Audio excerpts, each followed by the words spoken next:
Bienvenue au podcast sur la piste du crime. On n'est pas des avocats, ni des experts en crime. On est juste un couple qui aime se raconter des histoires.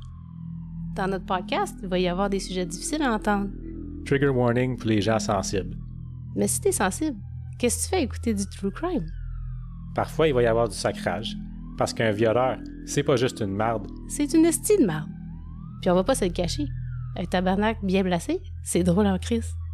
Puis si t'aimes pas ça, je m'en calisse.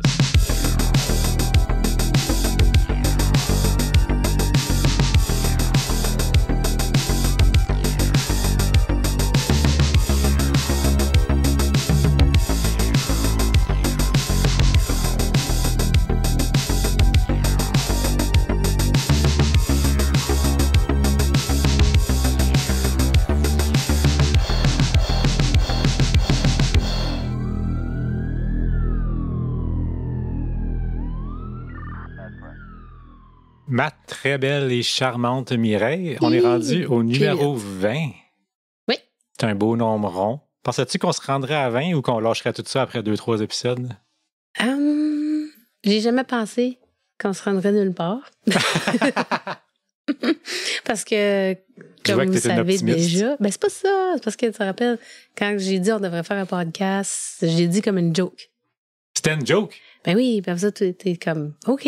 J'ai tout fait ça pour une joke, mais là. Non, à cause, on était en voyage, on était en voiture, on écoutait des podcasts de true crime.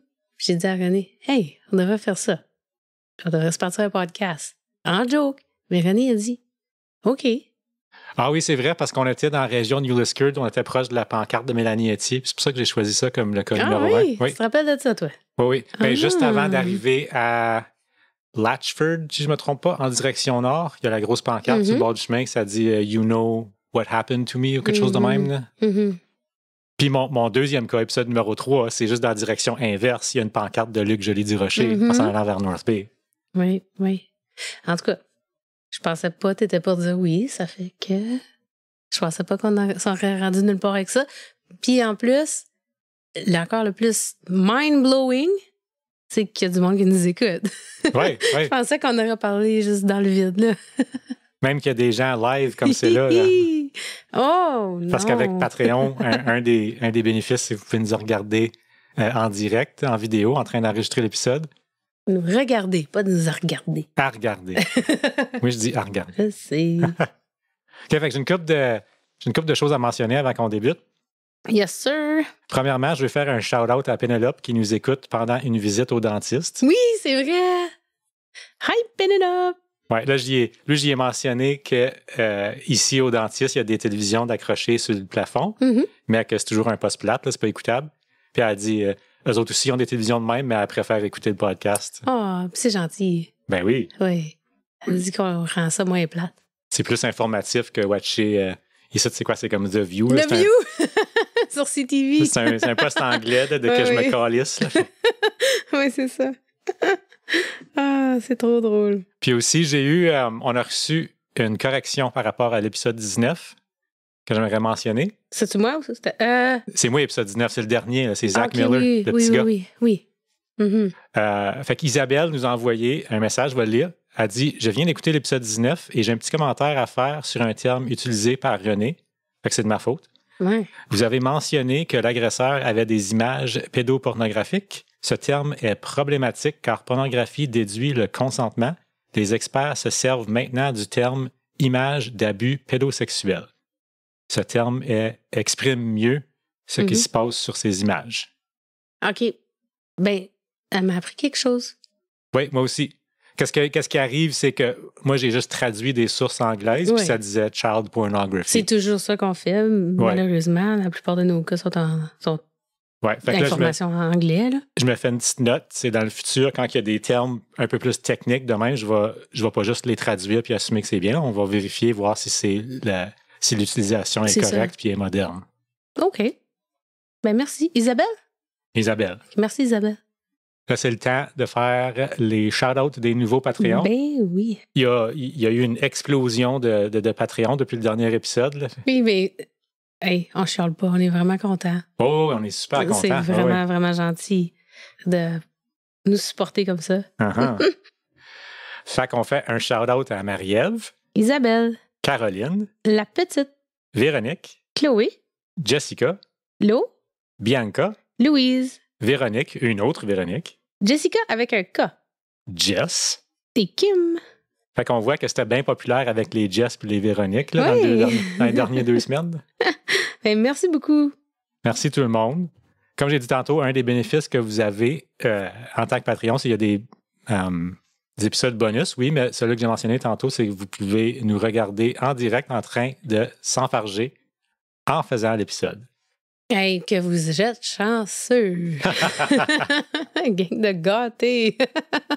Oui. Il y en a qui aiment ça. Comme un des messages qu'on a eu là, au sujet du sofa, c'est quelqu'un qui dit elle met ça en faisant le ménage, puis elle sent comme qu'elle a des amis chez eux. Oui. Des fois, elle nous répond, elle dit...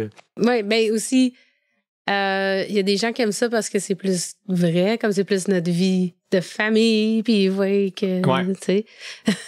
Oui, parce que l'épisode, comme pour ceux qui ne le savent pas, là, l'épisode final qui est publié, qui est mis sur Spotify, là, c'est monté, c'est coupé, c'est très taillé, c'est pratiquement impossible de créer 1 heure, 1 heure et demie de parlage sans erreur. Hein? Ben non. Fait que la piste audio originale est pleine d'erreurs. Puis là, moi, je passe un bon 4-5 heures par épisode à tout monter ça, à faire ça que c'est bien correct. Ça n'est pas juste ça. On a quand même, tu sais, des interruptions avec nos enfants, les 2 chiens. Il y a tout le temps quelque chose, le téléphone qui sonne, ben nos selles. Quelqu'un apporte. On a souvent des interruptions comme ça aussi. Oui. Puis par magie, ça disparaît tout sur Spotify. Ben, c'est plus professionnel. Ben oui. Hey, on n'est pas juste bon comme ça tout le temps, là. Des messages. Puis là, avant que tu me racontes ton histoire, moi, j'ai quelque chose que ça fait une couple d'épisodes qu'on n'a pas fait. Un tarlat! Un tarlat du Canada. Du Canada. Oui. C'est le numéro 5. Mais il est plus que Canada, là. Oh oui. Il est spécial, notre tarlat. OK, fait que tarlat du Canada, Oui. numéro 5. Ici même à Kapuskasing, Mireille, le 14 janvier 2025. Mm-hmm. Un conducteur de 53 ans s'est présenté au détachement de la police provinciale de Kapuskasing pour un rendez-vous. Je ne sais pas c'est quoi le rendez-vous, mais il se rend par lui-même au poste pour quelque chose de planifié. Mais quand il est arrivé là, les policiers ont détecté des signes de consommation d'alcool puis ont procédé à son arrestation. En plus des accusations de conduite avec faculté affaiblie, parce qu'il s'est rendu là avec son char, ils ont fouillé l'individu, puis ils ont trouvé des champignons magiques sur lui en plus. Oh, c'est ça, la drogue, vraiment, hein? Fait que son permis de conduire a été suspendu pour 90 jours, puis son véhicule il a été saisi pour 7 jours. Maudit imbécile. Comme vraiment t'es cave, monsieur. Ouais. Fait que, pro tip, si tu t'en vas au poste de police, bouez pas avant, Oui. puis laisse tes champignons magiques chez vous. Cave. Oh là là. C'était ici en ville en plus. Hein? Fait La que, tu sais, Kapuskasing. s'il y a des auditeurs de Cap là, qui nous écoutent puis vous savez c'est qui, là, moi je suis curieux. Là. Non, j'ai pas. Ok, ouais. René veut savoir c'est qui. Moi, ça me. J'ai pas besoin de savoir c'est qui. Et monsieur, si vous nous écoutez. Ouais, la prochaine fois qu'il prend un taxi pour aller au poste ou marche. Tu sais. Ouais. Ben là, c'est ça. Là, son véhicule, il est. Ouais, un véhicule pour 7 jours puis permis pour 90 jours. Ah, OK. Ouais. Mais il me semble que les deux là devraient être un montant égal. Mm-hmm. Il n'y a pas son permis anyway. Pourquoi il a besoin de son char? Ouais. Il n'a pas besoin de son genre. Ben non. 90 jours. Ouais. Pas d'auto. Oh. Mais je suis contente. Les policiers, good job. Oui. Hmm? Ben, ils ont senti la boisson. Oh. Ça prend toutes sortes de monde. Fait que c'était mon tarlat du Canada, Mireille. Mm-hmm. Donc, où est-ce que la piste nous mène ce soir? Ben René, ce soir, je t'emmène sur la piste du cas de Pauline Dawkins. Pauline Dawkins. Mm-hmm. Connais pas. Non? Tu penses pas? Yes! Ça me dit pas rien. J'aime ça quand tu connais pas. Ben, c'est un gros thème pour nous autres. On essaie de choisir des cas obscurs que personne n'a fait en français. Oui. Puis, des fois, c'est difficile. Je pense jusqu'à date, on s'est jamais compté un cas que l'autre, il savait déjà. Ben, tu avais déjà entendu parler de Mélanie Etier. Ben oui, mais je connaissais pas le cas en détail comme tu m'as raconté. Là. Non. Du tout. OK. Donc, aujourd'hui, je te raconte le cas de Pauline Dakin. Il n'y a pas tellement de gros détails dans le cas, mais les détails viennent plus vers la fin. All right? OK? OK, je pense, je vais comprendre plus tard, mais ouais. Mm-hmm. Aucun trigger warning, aucun... Tout est correct. All right? Ben, si c'est un true crime, tout n'est pas correct. Non, mais j'ai pas de trigger warning pour ce cas-là. OK. Ça fait partie de l'intro à cette heure, mais il y a toujours un trigger warning. Ouais, en tout cas. Pauline Dakin est une journaliste canadienne qui a vécu... Oups, excusez mon micro. qui a vécu une enfance et une adolescence marquées par une série d'événements mystérieux et troublants. Oh! Ce n'est qu'à l'âge adulte qu'elle a découvert la vérité choquante qui se cachait derrière son passé. Mm-hmm. Son histoire a été documentée dans son livre Run, Hide, Repeat, A Memoir of a Fugitive Childhood, publié en 2017. Pauline Dakin est née à Vancouver dans les années 60 et a grandi dans ce qu'elle croyait être une famille normale, mais elle a rapidement réalisé que toute sa vie a été instable. Quand elle était jeune, elle avait toujours l'impression que quelque chose n'allait pas bien, que les raisons ne soient jamais clairement expliquées. La mère de Pauline, Ruth, était toujours sur ses gardes, comme s'il y avait une menace invisible autour d'eux. Il y avait une atmosphère d'incertitude et de peur constante qui a duré pendant toute l'enfance de Pauline. C'est très mystérieux, là. Oui. J'ai fait des petites parties comme toi, mais j'ai pas écrit partie 1, j'ai juste écrit des parties. Donc, les premiers déménagements. Les premiers déménagements sont survenus quand Pauline avait environ 5 ans, juste après que ses parents se divorcent en 1970. Son père a ensuite gardé ses distances et Pauline ne comprenait pas pourquoi elle le voyait presque jamais. Le divorce de ses parents n'était pas un choc vu que Warren, son père, était un homme alcoolique. Oh. Il y avait eu des comportements abusifs pendant le mariage. Il était violent envers Ruth. Mais Ruth il n'est pas violent envers la petite fille, là? Non. OK. Mais Ruth disait que ce n'était pas la seule raison pourquoi qu'il devait se sauver de lui. Il devait se sauver de Warren. Sauve du père. Mm-hmm. OK. Après le divorce, ils ont déménagé à l'autre bout de la ville de Vancouver. C'est là que Pauline a commencé à réaliser que sa mère devenait de plus en plus anxieuse et elle semblait extrêmement stressée. Stan Sears était pasteur et Ruth était sa secrétaire. Il est devenu un proche ami de Ruth. Stan était une figure rassurante et bienveillante dans la vie de Pauline. Il semblait toujours être impliqué dans ses décisions importantes concernant la sécurité de la famille. Il agissait comme un conseiller et un protecteur pour Ruth. Bien qu'il ne soit jamais clair pourquoi Ruth dépendait tellement sur lui. Ça dépend sur le pasteur, là. Sur le pasteur. Sais-tu... Alors, je connais pas toutes les dénominations, là, mais c'est-tu eux autres qui sont mariés, qui ont une femme, puis tout? Ou... Il y avait le droit d'avoir des femmes, c'est un pasteur, ouais, c'est pas un prêtre. Ouais. OK. Pauline le voyait comme son deuxième père. Cependant, sa présence constante et son rôle dans les déménagements ne faisaient qu'ajouter au mystère entourant sa vie. Stan et Ruth étaient proches, mais apparemment que ce n'était pas romantique. C'était rien de romantique. C'était juste une amitié. Mm-hmm. Ruth l'a rencontré après son divorce. Stan était un homme chaleureux, charismatique et apparemment très sage. Il est devenu une sorte de figure paternelle pour Pauline et Ted. Ted, c'était le frère de Pauline. OK. Souvent présent lors des moments très difficiles. Comme j'ai dit tantôt, Stan jouait un rôle crucial dans les décisions liées au déménagement. Il conseillait Ruth et lui donnait des instructions sur comment protéger sa famille contre les menaces. Puis lui, il disait qu'il connaissait les menaces. Mais les menaces de quoi? Exactement. Les menaces de quoi? Parce que, tu te rappelles, Ruth était toujours stressée, il fallait qu'il se sauve du père. Là, il y avait des menaces. C'est vraiment bizarre. C'est très bizarre. Et Pauline, elle sait pas c'est quoi les menaces. Elle a 5 ans, Ruth, elle dit pas. Oui. Elle a eu 5 ans quand ses parents se sont laissés. OK. Oui. le rôle de Stan dans les déménagements. Stan était toujours impliqué dans les décisions concernant les déménagements. Il disait qu'il y avait des contacts dans une organisation secrète qui les aidait à rester en sécurité. Root croyait dur comme fer en ses paroles. Il suivait ses conseils sans hésiter. Donc Stan, il dit qu'il y a des contacts dans des organisations secrètes qui les aident. Stan leur donnait souvent des instructions précises et sur les endroits où ils devaient déménager et rester discrets. Pauline se souvient de moments où elle voyait sa mère et Stan discuter en secret en échangeant des informations et en planifiant leur prochain déménagement en chuchotant. « Chut, ils vont nous entendre. » Comme ils sont toujours en train de rouler. Oh yes. C'est toujours comme je déménage à une place puis ils planifient le prochain. Là. Oh yes. Oui. D'autres fois, c'était « il faut se débarrasser de tout. » Comme il y a de la folie là-dedans. Là.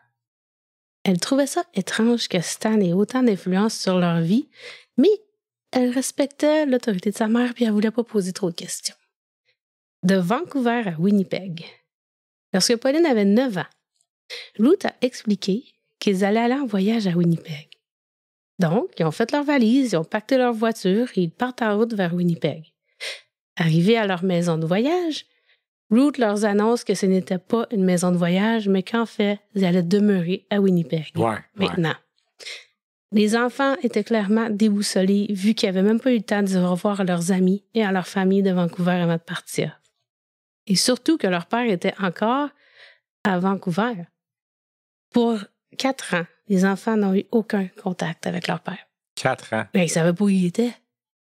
Pauline commence à comprendre que sa mère et sa vie de famille étaient différentes de celles des autres.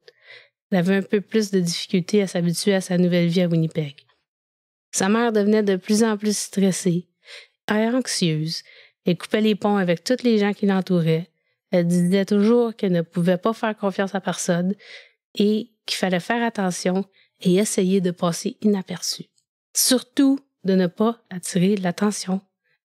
Lorsque Pauline ou Ted lui posaient la question « Mais pourquoi est-ce qu'il faut faire attention, maman? » Elle ne leur donnait jamais d'explication et elle leur disait de ne pas poser de questions. C'est mieux que vous savez rien. Comme là, je me demande si c'est elle qui décide tout ça ou si c'est Stan qui la manipule. Oui. Une combinaison des deux. Mais exactement. C'est une affaire de religion. Ce déménagement a conduit la famille à s'installer dans plusieurs provinces canadiennes, y compris la Colombie-Britannique, en Alberta, en Nouvelle-Écosse et au Nouveau-Brunswick. Puis ça, c'était pas juste une maison dans chaque province. Là. Ils ont déménagé j'imagine. Partout. Là. Comme ils doivent avoir déménagé un peu partout à Vancouver aussi. Là. C'est ça. J'ai déménagé une fois quand j'étais jeune, dans le milieu de la première année, quand j'avais 6 ans, puis j'ai trouvé ça bouleversant. Là. Oui. Je peux pas imaginer que ces enfants-là, ils vivent. Ah, c'est dur. Tu sais, on a déménagé de Fauquier à Cap. C'est 20 km. Là. T'as comme gardé tes amis pareil, puis t'as trouvé ça dur. Changer de ville, changer de province, ça, c'est extrême. Là. C'est ça. Puis pas juste une fois. Hey. Exactement. Non, c'est fou pour ces enfants-là. Là. À chaque fois, Pauline devait s'adapter à une nouvelle école, se faire de nouveaux amis et essayer de comprendre pourquoi sa vie était si différente. Pauline se souvient de ces moments comme profondément perturbants. Quitter une maison, une école et des amis était difficile pour une petite fille de cet âge-là. À chaque nouvelle ville, Ruth promettait que c'était temporaire et qu'il serait stable bientôt. Mais c'était jamais vrai, c'était des paroles en l'air. De Winnipeg à la Nouvelle-Écosse. Plus tard, la famille déménage de Winnipeg à Nouvelle-Écosse, un autre déplacement effectué en grosse urgence. Pauline se souvient de ce voyage comme particulièrement troublant parce que Ruth était de plus en plus stressée. La Nouvelle-Écosse était un endroit très différent de ce qu'il connaissait. Mais Ruth insistait sur le fait qu'il serait enfin en sécurité là-bas. Chaque déménagement laissait Pauline de plus en plus méfiante et désorientée. Elle devait sans cesse s'intégrer encore dans de nouvelles écoles et s'habituer à de nouvelles routines. De quoi qu'elle sauve? Cela a renforcé son sentiment d'isolement et de solitude. Pauline trouvait également difficile à faire confiance aux adultes, car elle voyait comment sa mère changeait d'avis coupait les ponts avec tous les gens qu'elle considérait comme des amis et la famille. Elle parlait plus à sa famille. Elle a eu un sentiment de méfiance qui a duré jusqu'à ce qu'elle soit adulte. Même les enfants ressentent ça, là. Ben oui. Ils n'ont jamais le temps de construire des grandes relations, fait qu'ils font pas confiance à personne. C'est ça. Puis leur mère leur dit « On parle pas à personne ». Les comportements étranges de Ruth. Ruth, c'était une femme forte, intelligente et aimante, mais elle était également profondément marquée par ses propres peurs. Pauline se souvient de sa mère comme une figure autoritaire qui prenait toutes les décisions pour la famille. Ruth avait une forte présence, un tempérament strict, mais Pauline comprenait que ça venait de son besoin de protéger ses enfants. Malgré ses inquiétudes, Ruth s'efforçait de donner une vie normale à Pauline et Ted autant que possible. Elle veillait à ce qu'ils fassent de bonnes études, participent des activités scolaires et ait une routine. Mais comment tu me donnes une routine quand que c'est toujours interrompu par des déménagements? Puis elle essayait toujours de changer sa routine parce que elle disait qu'il y avait du danger. Oui, elle se sauve de quelque chose, puis on ne le sait pas encore. Là. Mm-hmm. En plus des déménagements, d'autres comportements de Ruth renforçaient le mystère. Elle insistait pour que la famille adopte des précautions qui étaient inhabituelles, comme jamais donner leur adresse à des étrangers ou à personne, éviter certaines personnes. Ruth était toujours en alerte, comme si elle s'attendait à ce que quelque chose de grave se produise n'importe quand. Par exemple, Ruth inspectait souvent les alentours avant d'entrer dans une maison, dans un véhicule ou dans une bâtisse. Elle interdisait aux enfants de répondre au téléphone, d'ouvrir la porte sans permission. Mais paranoïaque. Oh, super! Oui. Pauline trouvait ça exagéré, mais elle n'osait pas rien dire parce qu'elle voyait comment sa mère était anxieuse. Imagine quand t'es teenager, là, tu peux même pas parler au téléphone à tes amis. Ouais, puis là, elle va peut-être se faire réprimander si elle dit de quoi. Hein? Elle ne pouvait pas avoir d'amis chez eux non plus, là. Ouais. Mm-hmm. Les amis, quand t'es adolescent, là, c'est important. C'est ça. Nouveau-Brunswick.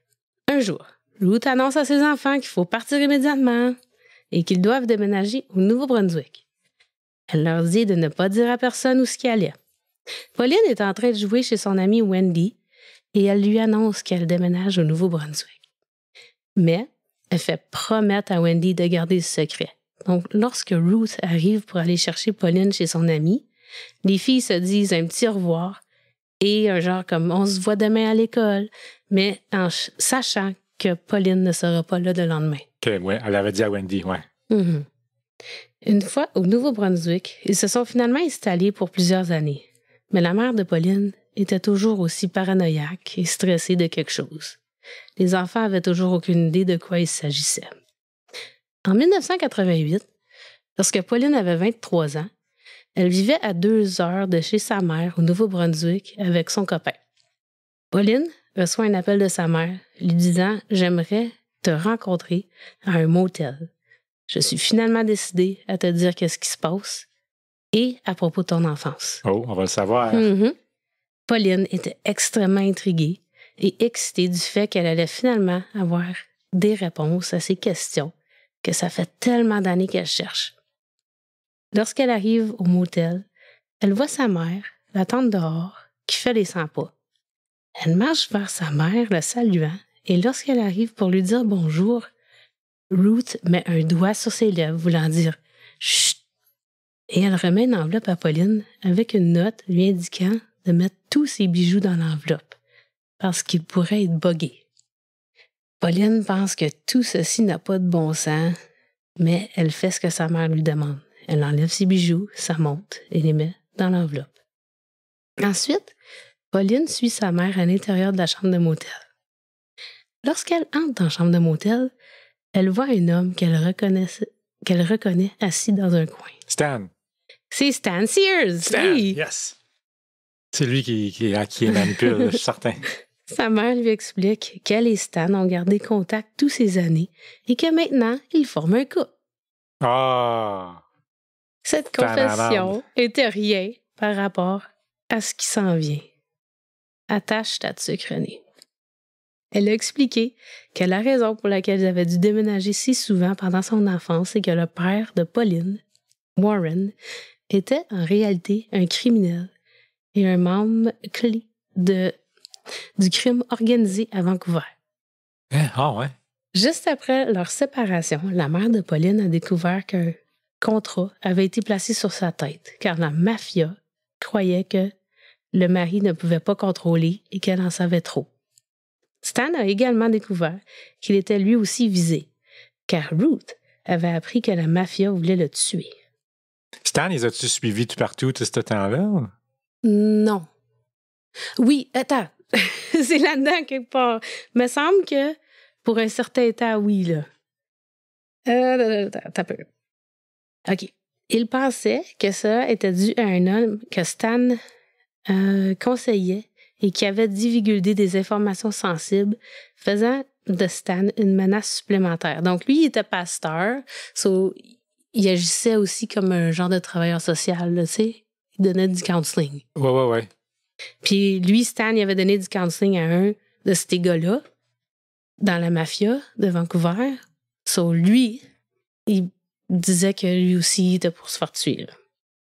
OK.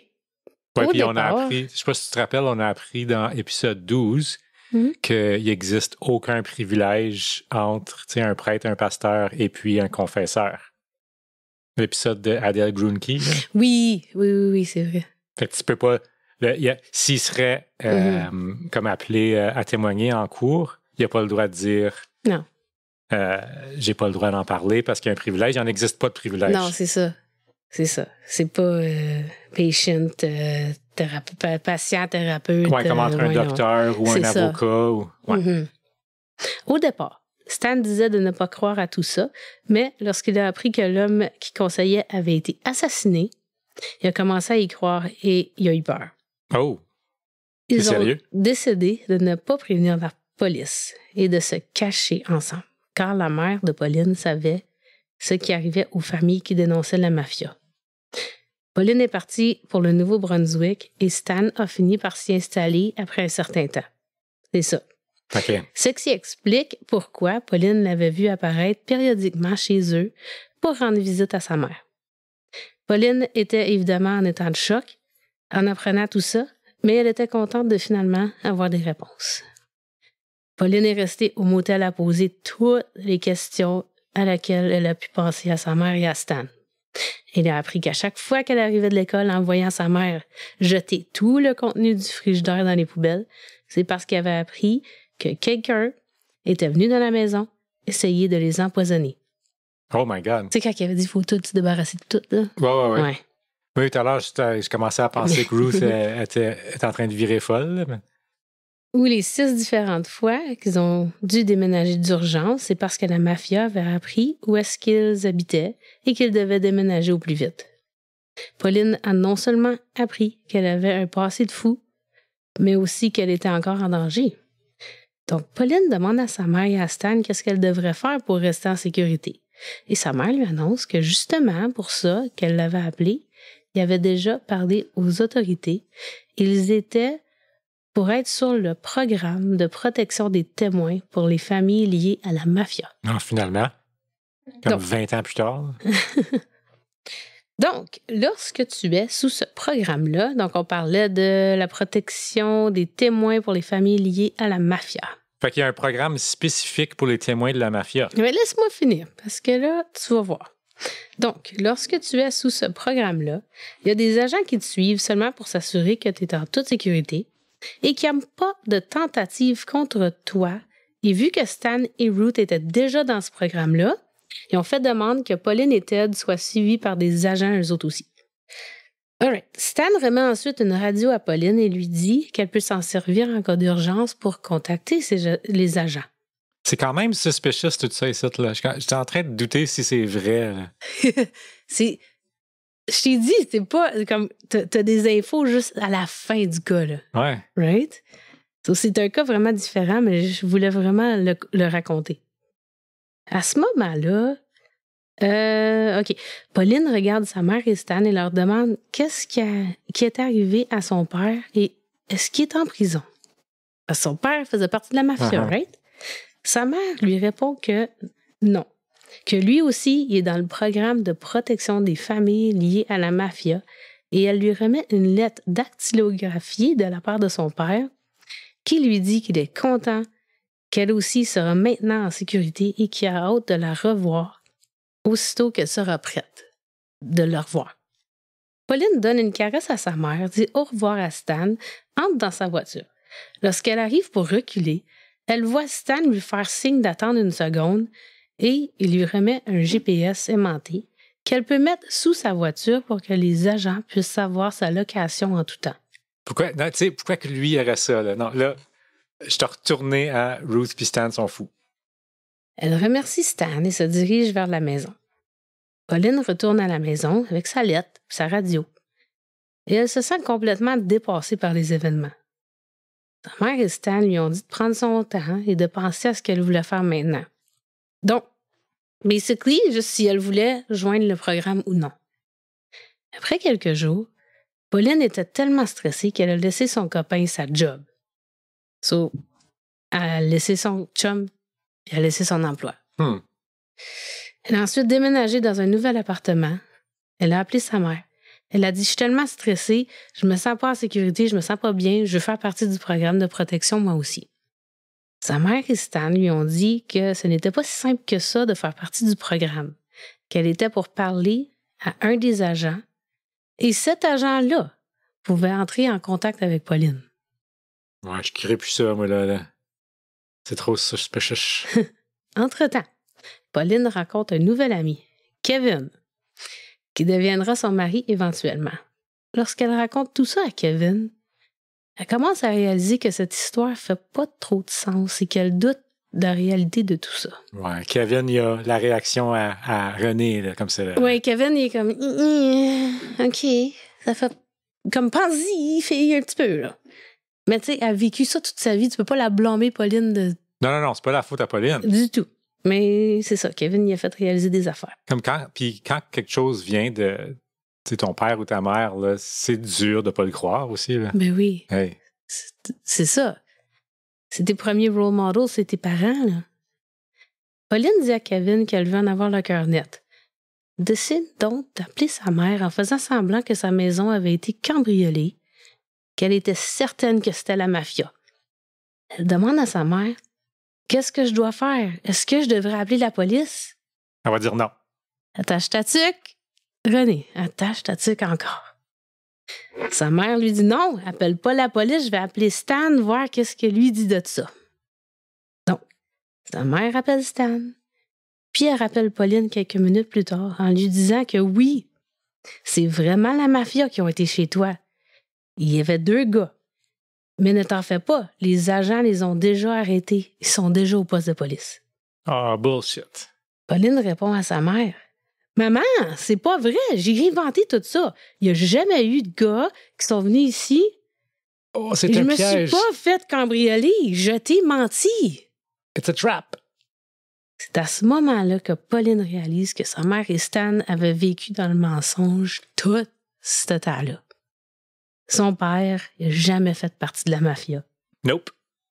Stan souffrait de délire. Il pensait vraiment que la mafia était après eux. Que Stan, il se crée. Stan, il souffre de délire. Avec le temps, il a transféré son délire à Ruth dans ce qu'il appelle la folie à 2. La folie à 2. La folie à 2. C'est pas le nom d'un film qui vient de sortir? C'est le nom du film de Joker. Ah oui, avec, c'est vrai. Harley Quinn. Donc. OK, c'est ça que ça veut dire. Je savais même pas que c'était un terme. Oui, la folie à 2, c'est un trouble psychotique partagé. C'est un trouble psychiatrique rare dans lequel 2 personnes, ou parfois plus, partagent les mêmes délires ou croyances délirantes. Donc Stan, qui avait une forte personnalité, il a transféré son délire à Ruth. C'est bien fucké. Oui. Ah! C'est ça. Jamais ils ont dit qu'ils n'étaient pas là parce que les 2 croyaient dur comme fer à leur histoire de mafia. Imagine, ça aurait pu se transmettre à Pauline. Oui. Si elle n'aurait pas été comme wise. On commençait ben oui. à déménager, à laisser son chum, à laisser sa job. C'est fou. Oui. Non, leur plus grosse peur, maintenant, c'était que Pauline était pour se faire prendre par la mafia parce qu'elle n'utilise pas sa radio et elle n'a plus son GPS. Elle s'expose. Elle va se faire assassiner par la mafia.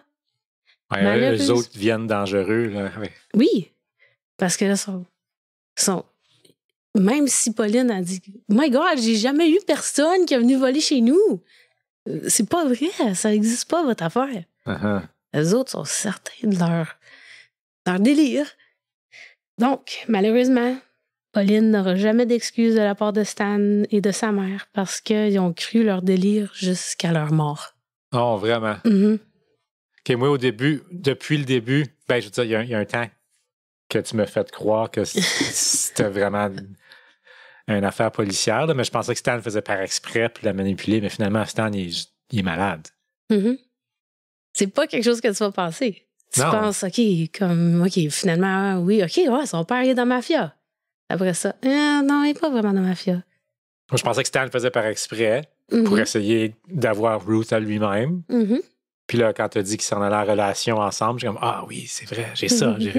C'était pas tout à fait ça. T'aurais jamais vu le plot twist. C'est-tu fini ou? C'est de même, ça finit. Là, je vais juste comme... J'ai écrit juste comme son enfance, ça a été marqué, puis sa mère était vraiment complexe. C'était pas de sa faute, elle avait des bonnes intentions, mais elle était prisonnière des délires paranoïaques de Stan. Puis elle a pris des décisions qui ont affecté ses enfants, cette femme-là, là. Sans vouloir. Elle pensait que c'est ça qui était mieux pour ses enfants, mais elle leur a fait beaucoup de tort à ses enfants. Mais le GPS qu'il a donné dans son auto, là, c'est quoi le but? C'est eux autres qui... Ils voyaient pas vraiment rien. Ils voyaient, mais je veux dire, eux autres pensaient vraiment qu'il y avait des agents qui regardaient ça. Mais tu sais, c'est eux autres qui l'ont acheté, là. Ben c'est ça, ouais. C'est ça que... Dis, comment que ça fonctionne dans leur cerveau, je le sais pas. Puis là, c'est pas moi qui ai pensé à ça, c'est quelqu'un dans le chat qui a demandé. Là. Mm-hmm. C'est ça. Donc, honnêtement... Comment ça marche dans leur tête? C'est ça! Il achète le GPS, mais après ça, il se convainc que ça vient des policiers. Oui, la radio aussi, là. Toutes les... Puis son père, il n'a jamais écrit la lettre non plus. Il y a quelqu'un qui a écrit cette lettre-là. Oui. C'était dactylographié, tu sais. Puis là, quand elle s'est fait à craque, quelqu'un avait rentré chez eux, puis elle a tout calissé sa nourriture au vidange, là. Mm-hmm. Oui, ils ont rentré pour l'empoisonner. C'est peut-être bien que le facteur qui a amené une lettre dans la boîte à mal. Là. C'est ça. As-tu déjà, comme... Tu sais, c'est ça. C'est un délire extrême. Mais c'est un délire aussi. Oh Est-ce que tu écris toi-même la lettre, tu la dactylographies, puis après ça, tu oublies que c'est toi qui l'as fait? Tu sais? Ouais, comme y a-tu de la schizophrénie là-dedans? Hey. Mm-hmm. Donc, elle, c'est ça. Donc, Pauline, elle, est devenue une journaliste. Puis, c'est ça. Elle a raconté sa vie. Elle a fait des... je sais pas si c'est des TED Talks vraiment, là, mais comme tu sais, elle parle de sa vie. Elle raconte son livre. Comment qu'elle a vécu dans la peur toute son enfance. Puis que finalement, c'est rien qu'à 23 ans qu'elle a réalisé que les autres étaient malades. Puis son père? Son père, c'est quoi la vérité à propos de son père? Oui, son père buvait. OK. Oui, son père buvait. Mais il n'y avait pas besoin de le fuir, puis à ce point-là. Tu sais, je veux dire, comme c'était pas... C'est une séparation comme un autre, un peu. Là. C'est ça, c'était une séparation. Son père n'était pas dangereux. C'était pas... je veux dire, quand il avait bu, il avait été violent envers sa mère, quand même, ça, c'est vrai. Là. OK, mais, ça, c'est vrai. C'était pas un homme qui était dans grosse drogue, dans le crime organisé, tu sais. Lui, il a perdu contact avec ses enfants à cause qu'il déménageait tout le temps. Ouais, clairement, comme une partie de l'histoire, c'était faut pas que votre père sache où ce qu'on est. Là. Mm-hmm. Hey. C'est de même que ça a commencé. C'est fou, hein? Mais qu'est-ce que Pauline dit? Qu'est-ce que Pauline dit de sa mère là-dedans? Là, comme, c'est pas un crime tel quel, mais c'est criminel quand même, là, comme elle a perdu 23 ans de sa vie. Là. Non, Pauline, elle a dit comme ça l'a affecté beaucoup. Comme que je te disais, elle avait pas confiance à personne. Elle avait elle se méfiait. Tu sais, mais ça, qu'est-ce que Pauline dit de sa mère, c'est que elle blâme pas sa mère. Comme Pour un bout, quand il était jeune, oui. Mais sa mère est devenue malade à cause de Stan. Ouais. Elle a cru tout ça. Puis, elle, pour se dire comme elle pensait vraiment qu'elle nous gardait en sécurité, qu'elle nous protégeait. Oui, en quelque part là-dedans, il y avait une bonne intention. C'est une très mauvaise exécution. Oui. Tu sais, puis je suis sûre que, comme même dans le livre, ça disait que elle a essayé très fort, puis son frère aussi, de donner de l'aide, mais ils n'ont jamais accepté. Ils ont tout avancé que c'était toutes des conspirations, puis que tout le monde était contre eux autres, puis que même s'ils allaient chercher de l'aide, ils vont se faire tuer. Puis il y avait, tu sais, comment tu aides quelqu'un qui veut pas s'aider? Ouais. Tu veux pas? Ouais, c'est bizarre. C'est la première fois que je le vois dans ce contexte-là. Comme normalement, quand on voit quelqu'un qui est en délire puis qui refuse de s'aider, ça me fait penser beaucoup à Basil Borutsky. Oui. Oui. C'est épisode 15, je pense, là, la tuerie je m'en souviens pas. de Renfrew. Oui, oui. Tu sais, lui, tout, il vivait dans un délire de même. Tout le monde est contre lui. C'est la faute à tous les autres. Mais c'est bizarre de le voir exécuté de la façon que Ruth puis Stan l'ont fait. C'est la première fois que j'entends un cas de même. C'est ça. Tu sais, puis c'est pour ça que je disais au début, il n'y a pas vraiment de trigger warning. Mais en même temps, c'est... Était-tu vraiment un pasteur? Là, tu sais, comme... Oui, c'était vraiment un pasteur, monsieur. Mais l'homme qui a conseillé ne faisait pas partie de la mafia. Il s'est pas fait assassiner. C'est quelqu'un qui était à confesse. C'est un monsieur... C'est ça, tu sais, c'est quelqu'un qui a fait du counseling avec lui. Puis imagine-toi, là, il y a du monde qui faisait du counseling avec lui. Ouais, puis il est fou braque. Oui. Tu sais, donc... Il a besoin d'être dans une institution. Là. C'est pour ça que ça a commencé slow, mais ça finit. Parce que Ruth, Ruth était correct au début. Fait que Stan est tellement comme fou qu'il a réussi à contaminer quelqu'un d'autre. Oui. Right? Oui. C'est vraiment grave. Oui. Comme il est contagieux. Il disait, oui, je sais c'est quoi les dangers, puis ton mari fait partie de la mafia, puis c'est ça, comme... Tu sais, puis elle a travaillé avec lui, c'était sa secrétaire. Ah oui, j'avais oublié cette partie-là. OK, fait que c'est de même que la relation a commencé. Au début, c'était juste une friendship. C'était juste des amis. Ouais. Après ça, ça a devenu Friends with Benefits. Bon, je suis pas certaine quand, parce que ça, c'est pas clair, là, mais... I don't know. Ah, c'était weird. C'était vraiment bon, ça. C'était weird, hein? Oui. C'est comme... OK, attache ta tuque. Attache ta tuque encore. Là, René, ça va pas où se garocher, là. Alors, pendant vraiment longtemps, c'était super vague. C'était bien écrit, là. C'est ça, je t'ai dit, ça va commencer slow, puis j'ai pas beaucoup de détails au début, mais tu vas voir que ça va... Ouais. It will pick up. Mais c'est pas un gros cas. Le prochain cas que je vais avoir, il est déjà écrit, il va être plus long. Tes prochains cas sont déjà écrits? Oui. J'ai beaucoup de cas déjà écrits, René. C'est pas mal meilleur que moi. Moi, j'écris ça à la dernière minute tout le temps. J'ai bien de la recherche de fait, mais j'ai comme zéro écriture de fait. Mais il faut tout que j'y révise. Ils sont tous écrits, mais il faut tout que je les relise. Ça fait un bout. Mais le dernier que j'ai écrit, que j'ai tout traduit, puis tout ça, il y a des choses que faut juste que je recheck faire certains. Mais il me reste encore beaucoup de temps parce qu'on fait le Patreon. Ouais, il faut faire un mini. Ouais. Après ça, c'est toi. Donc, j'ai encore un bon 2 semaines, moi, là. Bon, c'est assez de blabla, c'est je pense. assez de blabla. Vous êtes écœurés de nous voir la binette puis de nous entendre parler, je suis sûre. Donc, c'est ça. Tu fais-tu ton lavage, là, qu'on en finisse? Oui, c'est housekeeping, on dit. Oui, mais... oui, je dis lavage. Lavage. Mais comment... OK, excuse. Housekeeping. Comment on dit ça, housekeeping? Les tâches ménagères, hein? C'est ça? Non. Non? Ben, tâches ménagères, c'est... Je sais pas, c'est le ménage, I don't know. Les amis on va dire, qui nous écoutent, est-ce que vous savez c'est quoi housekeeping en français? On va appeler ça le housekeeping. Ça devient français si tu mets le en avant. Tous mes amis anglophones à l'ouvrage, c'est ça qu'ils disent. En France, ils sont moins à cheval sur le français. Les anglicismes, ouais, c'est ça. Eux autres, housekeeping, ça serait correct. C'est comme parking. Ils n'ont pas besoin de dire stationnement. Ben oui, ils ont des stops là-bas, ils n'ont pas des arrêts. Nos auditeurs français, vous le savez. Hein? Housekeeping, ça doit être accepté en France, je suis certaine. Oui. Okay, oui, c'est beau. Venez jaser avec nous autres sur les médias sociaux. Puis là, je recommence, là, que tu n'arrêtes pas de rire. Excuse. OK, go. Venez jaser avec nous sur les médias sociaux. On est sur la piste du crime sur Facebook et Instagram. Pour du contenu supplémentaire, visitez notre Patreon. Abonnez-vous au podcast sur Spotify, Apple et YouTube pour avoir une notification quand on sort un nouvel épisode. Si vous n'avez rien d'autre à faire, allez écouter le podcast I Hate Mondays. C'est un podcast anglophone, mais c'est fait par un couple de Montréal. Oui. Et puis, la femme, Anne-Marie, nous a contactés. Elle aime beaucoup notre podcast. Et puis, moi, j'ai écouté leur premier épisode aujourd'hui. C'était super bon. C'est en anglais, mais c'est pareil comme nous. C'est un couple, puis ils se racontent une histoire à chacun leur tour. Format identique aux notes, c'est super bon. J'ai hâte de l'écouter. Moi, je peux pas parce que comme j'ai une vraie job, je suis pas comme René. So, c'est ça, donc c'est en éducation. Moi, je ne peux pas commencer à écouter des podcasts au travail, malheureusement. Ouais, puis si tu es à l'écoute, ben shout-out Anne-Marie.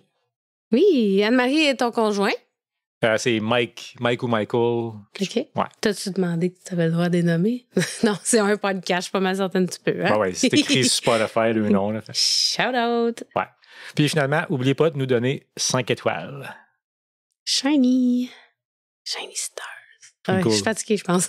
Twinkle, twinkle. Ouais. Twinkle, twinkle! Oh, c'est ça qu'on va appeler ça maintenant. OK, anyways. Bonne soirée tout le monde! Oui, merci. Et à la prochaine. Bonne fin de semaine! Bye! Bye!